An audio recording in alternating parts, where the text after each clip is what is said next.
যেটা সুন্দর এটা তো অবশ্যই বলতে হবে, ঠিক আছে। এখন আমরা যদি মনে করেন যে যাদের ধারণা নাই ঠিক আছে, তারা যদি মনে করেন যে একটা রিভিউ দিয়ে দিল আপনাকে, এখন ওই রিভিউ দেখে যদি আপনি ছবিটা না দেখেন তাহলে এটা আপনার ব্যর্থতা ভাই, আপনি একটা জিনিস মিস করবেন, ঠিক আছে।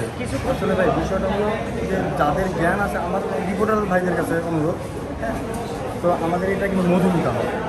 এই মধুমিতা হলে আমি অনেক আগে থেকে ছুট দেখি। তো এই মধুমিতা হলে এবারে সব কিছু এয়ার কন্ডিশন সিস্টেম সব কিছুই ভালো, আমার কিন্তু কমফোর্ট লাগে। তো এখানে কিন্তু সব শ্রেণীর লোক আসে।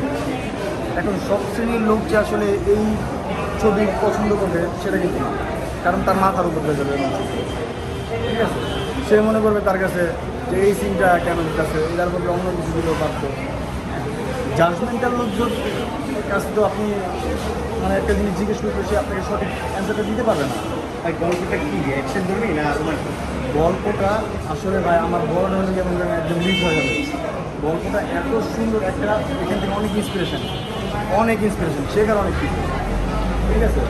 শুধু যে সে আসলে এখানে ভালগার একটু সিস্টেম মানে একটু থাকতেই পারে, এটা একটা অ্যাডাল্ট যে আপনারা ফ্যামিলির সাথে আসেন, এখানে শুধু ভালগারিটি দেখে তা কিন্তু না।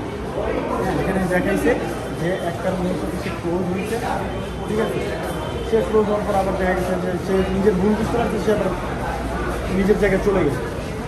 সে কিন্তু তার কন্ট্রোল নিজের মধ্যে আছে, ক্যারেক্টার কিন্তু বুঝেছে।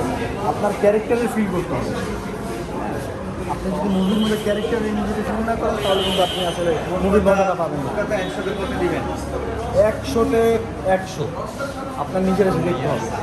ভাই অনেকেই বলছে যে পরিবার নিয়ে ছবিটি দেখা যাবে না, মানে ছোট সদস্য বা মহিলাদের নিয়ে, এই বিষয়ে কি বলবেন? আসলে বিষয়টা হলো এটা মূলত ইয়াং জেনারেশনের মধ্যে, আমি সকল ইয়াং জেনারেশনকে আর কি রিকোয়েস্ট করবো, আপনারা মানে অবশ্যই হলে আছে একবার মুভিটা দেখবেন। এটা ইয়াং জেনারেশনের একদম মানে বলিউড ফিল্ম, আপনারা একবার দেখবেন তাহলে বুঝতে পারবেন।